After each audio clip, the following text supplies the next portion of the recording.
ফেনী শহরের 1/3 আমার গোত্রদের। ওনারা লসটা ওনারা বিয়ার করেছে, আমার পুঁজিটা আমাকে ব্যাক করে দিয়ে আমাকে দাম ধরে 2টা গাড়ি দিয়েছে। সবচেয়ে বেশি ফেভার করছে যে নামাজের জন্য এ পরিবার বিরতি। আমরা প্রত্যেকটা ভাই প্রথমত সময়কে গুরুত্ব দিয়েছি। এখনও আমরা ধরেন 24 ঘন্টার মধ্যে হয়তো 4 ঘন্টা ঠিক করে ঘুমাই না, আমরা কাজ করতেছি। কিন্তু আমরা ভাই বোন এখন সবাই মিলে আমাদের একবেলা খানাওয়ালা 117 জন এক পাতিলে আছি। স্টারলাইন পরিবহনে কাউন্টারে জারি দিয়েছে, সে এখন আমাদের কোম্পানির জিএম। জীবন এক নাটকের নাম। প্রত্যেকের জীবনের নানান সমীকরণ থাকে। কেউ জীবন যুদ্ধে হেরে যায়, কেউ যুদ্ধ করে লড়ে যায়। এভাবেই এক একজন, কেউ সফল হয়, কেউ আবার বিফল হয়। এভাবে নানান মানুষের জীবনের নানান মেরুকরণ নিয়ে বাংলা ভিশনের বিশেষ আয়োজন জীবন যেখানে যেমন। জীবনের গল্প নিয়ে বাংলা ভিশনের এই বিশেষ আয়োজনে আজ আমাদের সঙ্গে রয়েছেন স্টারলাইন গ্রুপের ব্যবস্থাপনা পরিচালক হাজী আলাউদ্দিন, যিনি একাধারে এফবিসিসিআইয়ের একজন ডিরেক্টর এবং বাংলাদেশ পরিবহন মালিক সমিতির কার্যকরী সভাপতি। এছাড়াও তিনি নানান প্রতিষ্ঠান, নানান সামাজিক কাজের সঙ্গে যুক্ত। তিনি ছিলেন ফেনীর পৌরসভার মেয়রও। আমরা আমাদের প্রোগ্রামে আজকে আমাদেরকে সময় দেওয়ার জন্য প্রথমে আপনাকে স্বাগত জানাচ্ছি। কেমন আছেন? আমি আলহামদুলিল্লাহ ভালো আছি। আমাদের এই প্রোগ্রামটাতে মানুষের জীবনকে তুলে ধরার চেষ্টা করি। অনেক মানুষ আসলে তার জীবনে যুদ্ধ করে হেরে যায়। আপনি জীবন যুদ্ধে জয়ী একজন ব্যক্তি। আপনার জয়ের গল্পটা আমরা শুনতে চাই। আপনি নিজেই আসলে যদি নিজের গল্পটা বলেন আমাদের জন্য। ধন্যবাদ আপনাকে। আমি একটা জিনিস বিশ্বাস করি, প্রথমে যেহেতু আমরা মুসলমান, আপনি বিশ্বাস করতে হবে আল্লাহকে, আল্লাহ রাসূলকে আপনি বিশ্বাস করতে হবে, দুনিয়া এবং আখিরাত আপনি বিশ্বাস করতে হবে। বিশ্বাসের উপরে আমাদের পথ চলা। জীবন যুদ্ধে আমি যখন নেমেছি, আমার ছোটোবেলায় আমার বাবা মারা গিয়েছে। আমরা 5 ভাই 2 বোন। আমার বড় ভাই আছে, আমি মেজো, এর পর আমরা দুই বোন, তারপরে 3 ভাই। প্রথমে আমার বড় ভাই সৌদি আরবে প্রবাসে গিয়েছিল, যেহেতু পরিবারের উনি বড়। আমার বাবা ইন্তেকাল করেছেন, ভাই বোন ছোট। ভাই বোনকে প্রতিষ্ঠা করার জন্য উনি প্রবাসে গিয়েছে। সেখানে প্রথম একটা কোম্পানিতে চাকরি করেছে বছর 2। এরপর উনি ব্যক্তিগতভাবে বিজনেস করেছে, উনি ওইখানে ব্যবসা করে ভালো করেছে। 1956 সালে আমার বাবা পরিবহন বিজনেস করতেন। আমার বাবা ইন্তেকালের পরে আমরা মাঝে দিই, আমরা ব্যবসা বাণিজ্য থেকে, যেহেতু আমরা ছোট, আমরা ব্যবসা বাণিজ্য করি নাই।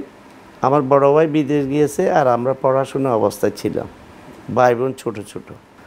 আমি কর্নেল জাফর ইমাম যখন ফেনী জেলার মন্ত্রিত্ব দায়িত্ব পাওয়ার পরে ওনার হাত ধরে আমি রাজনীতি এসেছিলাম। আমি রাজনীতি করেছি। আমি ছাত্র সমাজের ফেনী জেলার সাধারণ সম্পাদক ছিলাম, সভাপতিও ছিলাম। তৎকালীন এরশাদ সাহেব ক্ষমতা থাকাকালীন ওই যে ছাত্র সমাজ বিলুপ্তি ঘোষণা করেছিল, এরপরে আমি যুব সংহতির ডিস্ট্রিক্ট যুব সংহতির সাধারণ সম্পাদক ছিলাম, যুব সংহতির প্রেসিডেন্ট ছিলাম। এরপরে পরবর্তীতে আমি জাতীয় পার্টির ভারপ্রাপ্ত সাধারণ সম্পাদকের দায়িত্ব পালন করেছিলাম। এরপরে জাতীয়ভাবে আমি জাতীয় পার্টির সিনিয়র যুগ্ম মহাসচিব হিসাবে দায়িত্ব পালন করেছিলাম। আমি এবং কর্নেল জাফর ইমাম সাহেব সহ এই স্টারলাইন পরিবহন, ওনার একজন ভগ্নিপতি ছিল, আরেকজন আপনি জানতে পারবেন এরশাদ সাহেবের মন্ত্রিসভা পরিষদের মন্ত্রী পরিষদের উনি সদস্য ছিলেন। ভূমিমন্ত্রী ছিলেন তাজুল ইসলাম চৌধুরী, রংপুর বাড়ি ওনার। আমরা 4 জনে স্টারলাইন পরিবহন আমরা এই ব্যবসায় জড়িত হই। মেন উদ্যোক্তা হলো কর্নেল জাফর ইমাম সাহেব। তখন ঢাকা চট্টগ্রাম রোডে আমরা প্রথমে 4 জনে 4টা গাড়ি আমরা ঢাকা চট্টগ্রাম সার্ভিস দিয়েছি। সেখানে বিজনেসের পলিসির কারণে ওই ব্যবসাটা ঢাকা চট্টগ্রামে আমরা ফেল করেছি। ফেল করার পরে আমি একাই ঢাকা ফেনী সার্ভিস চালু করেছি। যেহেতু আমি ঢাকা ফেনী সার্ভিস চালু করার আগেই আমাদের ফেনীতে ফেনী এক্সপ্রেস নামেও একটা পরিবহন ছিল। এর মধ্যে আমি স্টারলাইন নাম দিয়ে নিজে একাই, আমার পরিবার সহযোগিতা করেছে, বড় ভাই সৌদি আরব থেকে অর্থ যোগান দিয়েছে। প্রথম অবস্থায় আমি বছরখানেক 2টা বাস দিয়ে ফেনী ঢাকা সার্ভিস চালু করেছি। পরবর্তীতে আমার বড় ভাই সৌদি আরব থেকে এসে দেখলো যে ভালো গাড়ি দিলে এখানে ব্যবসা করা যাবে, বিজনেস হবে। আপনারা জানেন আমাদের ফেনী শহরের প্রায় 60% ব্যবসায়ী হলো আমার গোত্ররা, আমার বংশধররা ফেনী শহরের 60%। এর মধ্যে আমার যে ফেনী শহরের 1/3 আমার গোত্রদের মধ্যে আমরা ধরেন গোত্রদের মধ্যে সবাই রিচ, আমরা পারিবারিকভাবে আমরা একটু অর্থনৈতিকভাবে দুর্বল। যেহেতু আমরা ব্যবসার একটু যেহেতু রক্তের মধ্যে ব্যবসার আছে, তো বিজনেস তো আমরা কিছুটা হলেও বুঝি। আমার এর মধ্যে ইমিডিয়েটলি ছোট ভাই এবং আমার এই যে একজন চাচা সহ, এবং এটার সাথে কর্নেল জাফর ইমাম সাহেবের ভগ্নিপতিও জড়িত ছিল। তো বিজনেসে প্রথম অবস্থায় আমরা এত ভালো করতে পারি না। এর মধ্যে জাফর ইমাম সাহেবের ভগ্নিপতি ওনার শেয়ার আমাদেরকে হস্তান্তর করে উনি আমেরিকা চলে গিয়েছে। পরবর্তীতে আমার বড় ভাই প্রবাস থেকে আসলো, এসে কিছু নতুন গাড়ি উনি অর্থ যোগান দিয়েছে। তখন 2টা ছিল প্রথম অবস্থা, পরে উনি 4টা গাড়ির অর্থ যোগান দিয়েছে এবং ব্যাংক আমাদেরকে ফাইন্যান্স করেছে। এই আস্তে আস্তে 6টা গাড়ি দিয়ে শুরু করলাম। এর মধ্যে প্রথম অবস্থায় 2-1 আত্মীয় স্বজন আমাদের এখানে স্টারলাইন নামে গাড়ি আমাদেরকে চুক্তিভিত্তিতে অন্তর্ভুক্ত করেছে। এর মাঝে আমাদের এই ব্যবসাটা সার্ভিসের কারণে আমরা কিছু বিজনেস পলিসি নিলাম। আমাদের এটা টিকিট ছিল তখন মাত্র 80 টাকা। ফেনী থেকে ঢাকা যাবেন, টিকিট হলো 80 টাকা। আর নন স্টপেজ, কোথাও কোনো গাড়ি দাঁড়াবে না, যাবে আসবে। তখন রাস্তা একেবারে এত যানজট ছিল না। আমরা গাড়ি যাওয়া আসায় প্রায় 3.5 ঘন্টা 2.5 ঘন্টা ঢাকা থেকে ফেনী চলে যেত, ফেনী থেকে ঢাকা চলে আসতো। অনেকে এটা এই শর্ট যে জার্নি, এই কারণে অনেকে ফেনী থেকে ঢাকা গিয়ে কাজকর্ম সেরে আবার ফেনী চলে আসতো। তো এই দিক দিয়ে আমরা খাগড়াছড়ি থেকে যেসব যাত্রী ঢাকা যাইতো, তখন দেখলো যে ফেনী সার্ভিসটা কোনো জায়গায় স্টপেজ নাই। সীতাকুণ্ড থেকে যারা যাইতো, নোয়াখালী কোম্পানিগঞ্জ থেকে যেসব যাত্রী ঢাকা যাইতো, 14 গ্রাম কুমিল্লার একটা অংশ, তারা চিন্তা করলো যে এই গাড়ি ছুটলে শর্ট জার্নি।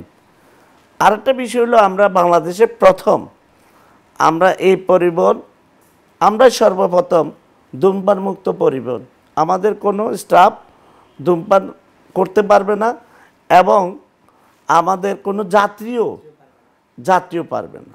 প্রথম অবস্থায় আমাদের একটু কষ্ট হয়েছে, পরে আস্তে আস্তে যাত্রীরা বুঝছে যে এই স্টারলাইন সার্ভিসে ধূমপান মুক্ত এবং কি ড্রাইভারও যারা আছে তারা ধূমপান মুক্ত।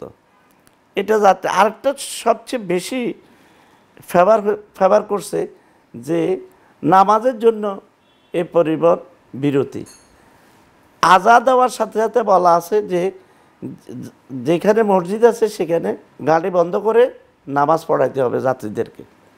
আর শুরুতে আপনি যেটা বলছেন, আপনি জানেন স্টারলাইন প্রথম প্রতিযোগিতা দিয়েছে, ফেনী এক্সপ্রেস নামে একটা পরিবহন ছিল, ওদের সাথে প্রতিযোগিতা করেছে। প্রতিযোগিতাটা কি? প্রতিযোগিতা হলো বিজনেস পলিসি। কিভাবে আমি যাত্রী সেবা দেব, সেবা দিলে যাত্রীরা এই পরিবহনকে ফেভার করবে, যাত্রী কিভাবে কি করলে আকর্ষণ করা যাবে সেটা আমরা করেছি। এবং যাত্রীরা স্টারলাইনের প্রতি তাদের বিশ্বাস সৃষ্টি হয়েছে। এর মধ্যে আপনি দেখেন প্রতিযোগিতাটা, আপনি তো জানেন ফেনী মহিফাল নামেও একটা জায়গা আছে আমাদের ফেনীর প্রাণকেন্দ্র, সেখানে আরও বাংলাদেশের যত সার্ভিস আছে সকল সার্ভিসের ঢাকা চট্টগ্রাম, ঢাকা কক্সবাজার, কক্সবাজার টু ঢাকা, চট্টগ্রাম টু ঢাকা মৈফাল স্টপেজ আছে, প্রায় 1000 খানিক বাহাজের স্টপেজ আছে। এবং এইসব পরিবহনদের সাথে প্রতিযোগিতা করি স্টারলাইন আজকে এই জায়গায়। এবং এর মধ্যেও এসালামের মতো পরিবহন ওইখানে গিয়েছে প্রতিযোগিতা দেওয়ার জন্য, প্লাস জিএল পরিবহন নামে পরিবহন গিয়েছে, মেহেদি পরিবহন গিয়েছে, শেষ আরও একটা পরিবহন নামিয়ে গিয়েছে, শেষ গিয়েছে এনা পরিবহন। একটা জিনিস হলো ব্যবসা তো থাকবে, আর আমি যেহেতু আমার বাড়ি ওইখানে আমি রাজনীতির সাথে সম্পৃক্ততা আছে, সামাজিক কাজ করি। আমি প্রথমত মাথার মধ্যে নিয়েছি বিজনেস থেকে সেবার মানটারে আমি গুরুত্ব দিয়েছি। ব্যবসা তো হবে, কম হোক ব্যাস হোক, ব্যবসা হবে, কিন্তু আমি সেবাটাকে গুরুত্ব দেওয়ার কারণে স্টারলাইন আজকে ধাপে ধাপে সারা বাংলাদেশে পরিচিতি লাভ করেছে। স্টারলাইন পরিচিত লাভ করার পরে স্টারলাইনের ধারাবাহিকতা রক্ষা করার জন্য স্টারলাইন আজকে গ্রুপ হিসাবে আদার্স প্রোডাক্ট নিয়ে আসছে। আপনারা যে নামাজের বিরতিটা দিয়েছেন, এটা কি শুধুমাত্র ব্যবসায়িক কারণে, না এটা আদর্শিক কারণে? না, আদর্শিক হলো, ব্যবসায়িক কারণ হলো পরে। মানুষ মরণশীল। আমি যেহেতু আমার ধর্ম ইসলাম, সেই দৃষ্টিকোণ থেকে আমি নামাজটারে বাধ্যতামূলক করেছি। এটাতে আপনারা জানেন আমাদের নোয়াখালীর মানুষ ধর্ম ভীরু মানুষ বেশি, তো এই নামাজের সুবিধার জন্য ওই যে আবার আমাদের ফেনীর মানুষ এটাকে ফেভার করেছে, সেই কারণে এটা একটা মানুষের মধ্যে আস্থা সৃষ্টি হয়েছে। এটা করতে গিয়ে বাধা হয়েছিল কোনো? বাধা হয়েছে, নামাজের জন্য বাধা হয় নাই। ধূমপানটা আমরা মুক্ত করতে গিয়ে আমাদের শ্রমিকেরা স্ট্রাইক করেছে। বিজনেসটা যেহেতু প্রায় 40 বছরের কাছাকাছি হয়ে গেছে, এর মধ্যে আমরা ধাপে ধাপে আমরা অনেক প্রতিষ্ঠান স্টারলাইন এখন গ্রুপ হিসেবে বাংলাদেশে পরিচিতি লাভ করছে। এবং শুধু বাংলাদেশে না, বিশ্বের বাজারেও এখন স্টারলাইনের প্রোডাক্ট নিয়ে এই বিশ্ব বাজারে অংশগ্রহণ করেছে। আমাদের ইতিমধ্যে স্টারলাইন ফুড প্রোডাক্টস নামে একটা প্রতিষ্ঠান আছে, ড্রাই ফ্রুট, যেটা আমরা মিডল ইস্টে এবং সাউথ আফ্রিকা, সারা পৃথিবীতে এখন আমরা মোট 24টা কান্ট্রিতে আমাদের এই প্রোডাক্ট যাচ্ছে। আশা করি ডে বাই ডে আরও কান্ট্রি বাড়তেছে। এর মাঝে ধাপে ধাপে আমাদের এখন 31টা ইন্ডাস্ট্রি স্থাপন হয়েছে, পাশাপাশি আরও 2-3টা প্রতিষ্ঠান এটাতে অংশগ্রহণ করবে। এ প্রতিষ্ঠান শুধু ব্যবসা করে নাই, আপনি চিন্তা করবেন, আমরা ব্যবসার সাথে আমরা মানবিক কাজ করেছি, মানব সেবার জন্য আমাদের প্রতিষ্ঠান অনেক কাজ করেছে। যেমন ধরেন আমরা একটা কলেজ করেছি, মুক্তিযোদ্ধাদের জন্য আমরা ফ্রি করেছি, সন্তানদের জন্য, অসহায় যারা মেধাবী ছাত্র তাদের জন্য এখানে ফ্রি ব্যবস্থা করেছি। আপনার এখন প্রতিষ্ঠান সংখ্যা কত?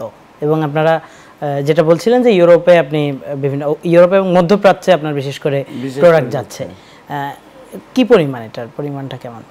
বছরে 50 কোটি টাকার মতো যাচ্ছে। আপনার প্রতিষ্ঠানে এখন কাজ করছে কি পরিমাণ মানুষ? আমার প্রতিষ্ঠানে অ্যারাউন্ড 12,000-এর মতো সব স্টাফ আছে। এটা কি কখনো কল্পনা করেছিলেন যে আপনার প্রতিষ্ঠানে 12,000-এর মতো মানুষ কাজ করতে পারবে, বা এত মানুষকে আপনি কাজ দিতে পারবেন? আসলে এটা কল্পনা ছিল না, আর এত প্রতিষ্ঠান হবে এটা কখনো ভাবি নাই। যখন এই স্টারলাইন শুরু করেছিলেন তখন কেমন, মানে আপনার চিন্তাটা কেমন ছিল, বা লক্ষ্য কত দূর ছিল? লক্ষ্য ছিল, ধরেন আমরা 5 ভাই, স্টারলাইন এত বেশি আশা ছিল না। চিন্তা করলাম 5 ভাই 2টা করে বাস হলে সাফিসিয়েন্ট, 2টা বাস হলে একটা পরিবারে, ধরেন 2টাতে যদি 1 লাখ করে 2 লাখ থাকে, একটা পরিবারে 2 লাখ টাকা মাসে যদি ইনকাম হয়, তাহলে তার আর কি, আর বেশি চাহিদা ছিল না। 5 ভাইয়ের 5 দুগুণা 2টা বাস হলে যথেষ্ট। আর বোন 2টা আছে, আপনি তো জানার কথা, আমরা এখানে বোনদেরকেও আমরা এখানে অন্তর্ভুক্ত করেছি। এইখানে এই গ্রুপে আমার বোনেরও আছে। আমরা এখনও একসাথে আছি। মা জীবিত আছে, মা আজ পর্যন্ত জীবিত আছে। আমার মাকে আমার বাবা ছাড়া আমার 2জন ফুপা ছিল, ফুপাও দেখে না। আজ পর্যন্ত আমার মায়ের তাহাজ্জুদের নামাজ কাজা হতে আমরা দেখি না। তো আমরা ভাই বোন এখন সবাই মিলে আমাদের একবেলা খানাওয়ালা 117 জন এক পাতিলে আছি। যেহেতু আমি ঢাকা কেন্দ্রে, এখন আস্তে আস্তে সবাই বড় হয়ে গেছে, ছেলে মেয়ে ওই দেশ বিদেশে পড়াশোনা করতেছে, আমি ঢাকাতে আছি। কিন্তু আমরা আমাদের এখন 3 পরিবার ঢাকাতে, বোনেরাও ঢাকাতে আছে। সবাই বাড়িতে গেলে আবার একসাথে একই পাতিলে খাওয়া দাওয়া করি, একসাথে সব বিজনেসগুলো একসাথে, পারিবারিক বিজনেস। তো ওই প্ল্যান ছিল যে মানে সবার অন্তত 2টা করে গাড়ি হলেই দুইটা করে হতো। গাড়ি হলে সাফিসিয়েন্ট, এটা চিন্তা করছিলাম। কিন্তু এই যে এতগুলো প্রতিষ্ঠান করলেন, এতগুলো প্রতিষ্ঠানে সফলতাও পেলেন, সবগুলো প্রতিষ্ঠানের সফলতার পেছনে কারণ কি কি মনে হয় আপনার কাছে? সততা। সততা মানে কার? এটা কি আর আপনার তিনটা। কর্মীদের বা আপনার ডিরেক্টরদের বা আপনারা একসাথে কাজ করাও একটা বড় কারণ? একসাথে থাকা। ধরেন আমার বড় ভাই সৌদি আরব গিয়েছে, উনি প্রতিষ্ঠিত হয়েছে ওইখান থেকে, ওনার অর্থনৈতিক সাপোর্ট আমাদেরকে দিয়েছে। এরপরে আমাদের ইমিডিয়েটলি ছোটো ভাই যেগুলো আছে ওগুলো অজস্র পরিশ্রম। এখনও আমরা 24 ঘন্টার মধ্যে হয়তো 4 ঘন্টা ঠিক করে ঘুমাই না, আমরা কাজ করতেছি, কিন্তু কাজ করতেছি। আর বাজের মধ্যে ঐক্য। আরেকটা বিষয় যেটা আপনি বলছেন স্টাফদের, যে কোনো প্রতিষ্ঠান যদি যে কোনো প্রতিষ্ঠান করার আগে, আমাকে বিদেশে এক ভদ্রলোকও বললো, আলাউদ্দিন, প্রতিষ্ঠান করার আগে ম্যান ঠিক করো। ম্যান হলো এখন বর্তমানে ম্যান হলো ফ্যাক্টর। ম্যান যদি ঠিক না থাকে আবার প্রতিষ্ঠান ধ্বংস হয়ে যাবে, প্রতিষ্ঠান করে লাভ নাই। আমরা ওই ধরনের কিছু সততা স্টাফ পেয়েছি। আজও আমাদের এখানে 40 বছর তারা জব করতেছে। আপনি ঝাড়ু দিয়েছে আমাদের স্টারলাইন পরিবহনে কাউন্টারে ঝাড়ু দিয়েছে, সে এখন আমাদের কোম্পানির জিএম। 3 থেকে 4 লক্ষ টাকা সে প্রথম ঢুকেছে। এই বেতনে কোনো বেতন নাই, সে 2 বেলা ভাত খাবে, 1 বেলা নাস্তা করবে। ভাত খাওয়াইলে হবে তার বাড়ি বরিশাল, একজনের বাড়ি যশোর, একজন চট্টগ্রামের দায়িত্ব, একজন ঢাকার দায়িত্ব। আজকে একজনের 4 লাখ টাকা বেতন, আরেকজনের প্রায় 3 লাখ টাকার কাছাকাছি বেতন। তারাও পারিবারিকভাবে প্রতিষ্ঠিত হয়েছে। একজনের ছেলে আমেরিকা পড়াশোনা করতে গিয়েছে, সেখানে ছেলে ভালো করেছে, আরেকজনেরও ছেলে মেয়ে প্রতিষ্ঠিত হয়েছে। এই যে এর পাশাপাশি আরও কিছু স্টাফ, এরা সৎ এবং পরিশ্রম দিয়েছে। ওই ধরনের স্টাফ না হলে কোনো প্রতিষ্ঠান টিকবে না। মানে সততার পুরস্কার হিসেবে তারা এই পোস্টগুলো পেয়েছে। এটা কিন্তু মেন জিএম তারা। কোম্পানি আমরা অন্যদিকে ব্যস্ত থাকলে ওরাই কোম্পানিটা কন্ট্রোল করতেছে। এবং প্রত্যেকটা সেক্টরে আমরা বেশিরভাগে আমাদের স্টাফগুলো সৎ। আর আমরা প্রত্যেকটা ভাই প্রথমত সময়কে গুরুত্ব দিয়েছি, সময় নষ্ট করি নাই। শুরুর দিকে তো আপনি নিজেও কাউন্টারে বসতেন। হ্যাঁ, এই যে আমি টিকিট বিক্রি করতাম, আমি যাত্রীর ব্যাগ ধরে আনা, এই যে এইভাবে পরিবহনটা উঠে না। একটা যাত্রী আসার সাথে সাথে আমি যদি ব্যাগটা নিয়ে আসা, আমি ওনাকে স্যার বলে যদি সম্বোধন করি, সে খুশি হয়ে যেত। স্যার আসেন, ব্যাগটা আমি নিতাম। তো ফেনীর তো ম্যাক্সিমাম লোকে আমাকে চিনে, আমি যখন এই ইয়েটা বলতাম, আমার প্রতি ওনারা অনেক আসক্ত হয়ে যেত। এই যে একটা মায়া মমতা বেড়ে যেত। টিকিট দিতাম, আমি নিয়ে গাড়িতে তুলে দিতাম। আপনার প্রথম গাড়ি কেনার সময়টা কিভাবে ম্যানেজ করেছিলেন সব মিলিয়ে, যেহেতু আপনার বাবা মারা গিয়েছে বললেন? হ্যাঁ, প্রথম গাড়ি হলো কর্নেল জাফর ইমাম সাহেব, যখন উনি এরশাদের মন্ত্রী ছিলেন, বিএনপি ক্ষমতা আসলো, ওনাকে বিএনপি অনেক চেষ্টা করছে দুর্নীতি মামলা দেওয়ার জন্য। ওনার বিরুদ্ধে কোনো দুর্নীতির অভিযোগ নাই। একটা মাত্র অভিযোগ পাইছে, উনি ওনার এলাকার মন্ত্রী থাকাকালীন উনি আদম দিতে 300 লোককে চাকরি দিয়েছে। এই চাকরি অন্যায়ভাবে দিয়েছে বলে তাকে মামলা দিয়ে কারারুদ্ধ করেছে। প্রায় 1-2 বছরের মতো উনি জেল খেটেছে। জেল খেটে বাইরে হয়েছে। আমি ওনার সাথে দেখা করছি। দেখা করার পরে বললাম যে আমরা তো এইভাবে তো আর চলা যাবে না, একটা ব্যবসা করতে হবে।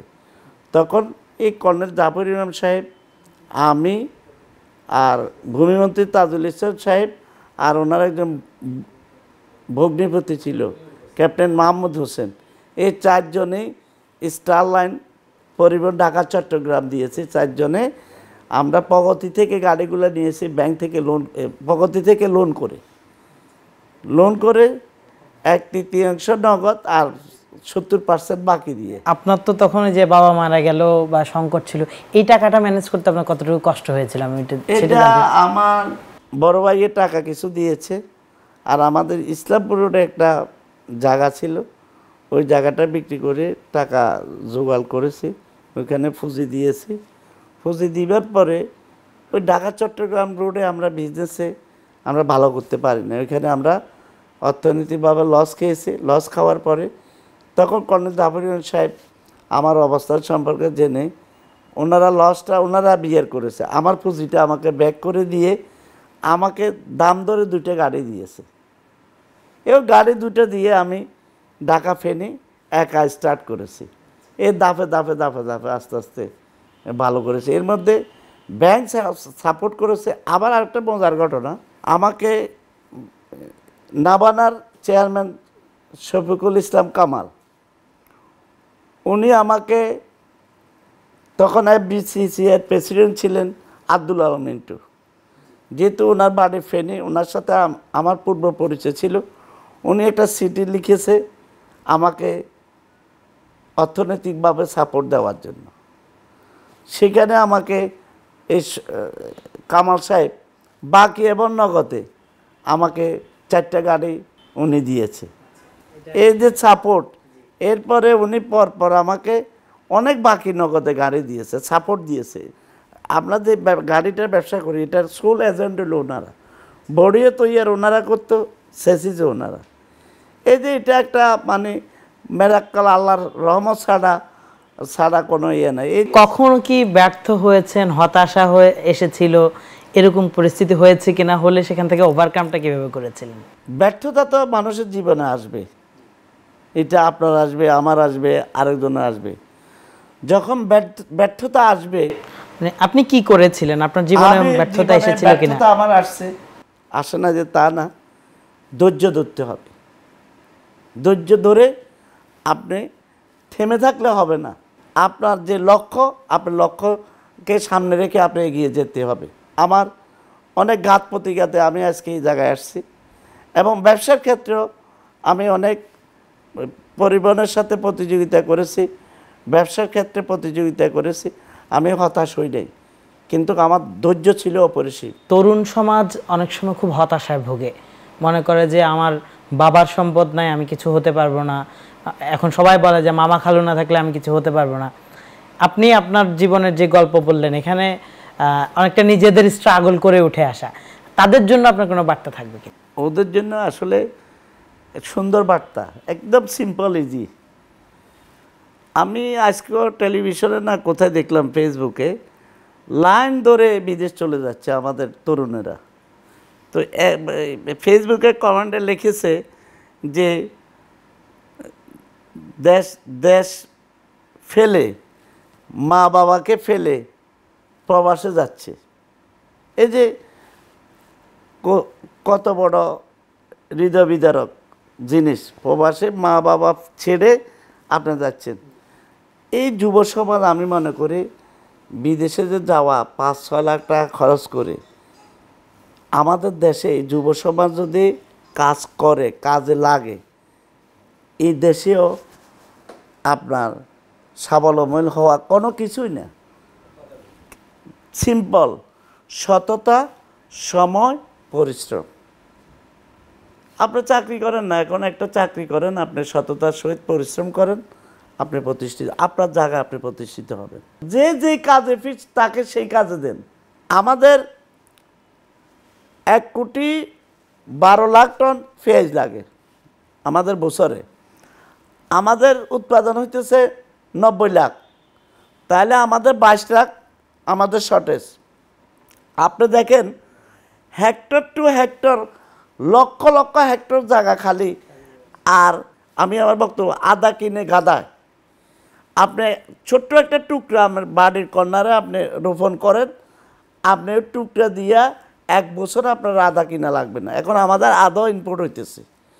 তাহলে যে এই যে আমরা কৃষিকাজ করতেছি না, এই জায়গাগুলো সিস্টেমের কারণে বাধ্যতামূলক যদি করে দে, কারো জমি খালি থাকতে পারবে না। কৃষি জমিগুলো কোনো খালি থাকতে পারবে না। সে কৃষিকাজ যদি না করে ওই জমি, তাহলে তার এই জমি বা তার বাতিল হবে, জমা খারিজ থেকে তার জমি বাতিল হবে। দেখবেন এই কৃষিকাজগুলো করলে এই কৃষকেরা, আর কৃষকদেরকে আপনি উৎসাহিত করতে হবে, যুবকদেরকে আপনি ওইভাবে উৎসাহিত করতে হবে, বিভিন্ন ফ্যাসিলিটি দিতে হবে। তাহলে আজকে যুবকরা বিদেশে যাওয়ার জন্য করবে না। আমাদের দেশ এই যে কৃষিখাত আমাদের উন্নতি হবে, যেসব আমাদের যে পেঁয়াজের দাম বাড়তি, রসুনের দাম বাড়তি, আদা আনতে হয় থেকে আপনার বিদেশ থেকে, তাহলে আমাদের এই জিনিসগুলো আর ইনপুট করতে হইতেছে না। তাহলে জিনিসের দাম আমরা বাড়তি খাইতে হইতো না, আমরা নিজেরা উৎপাদন করতেছি না, সব কিছু ম্যাক্সিমাম হলে বিদেশ থেকে ইনপুট করতে হয়। অর্থাৎ আপনি যুবকদের পরামর্শ দিচ্ছেন তারা যেন দেশে কাজ করে খায়, এবং দেশে কাজ করলে তারা অবশ্যই সফল হবে আমি মনে করি। দর্শক, আমরা এতক্ষণ কথা বলছিলাম স্টারলাইন গ্রুপের ব্যবস্থাপনা পরিচালক হাজী আলাউদ্দিন সাহেবের সঙ্গে। তিনি তার জীবনের গল্প বলেছেন, তিনি নানান চড়াই উতরাই করে যেভাবে এগিয়ে এসেছেন সেটি বলেছেন, এবং অন্যরা কিভাবে এগিয়ে যাবে সেটির পরামর্শ দিয়েছেন। আমরা আমাদের আজকের প্রোগ্রাম ওনার এই বক্তব্যের মাধ্যমে শেষ করছি, এবং আমরাও প্রত্যাশা করছি প্রত্যেকে তার জীবনে লড়াই করে জয় অবশ্যই অর্জন করবে। সবাইকে ধন্যবাদ।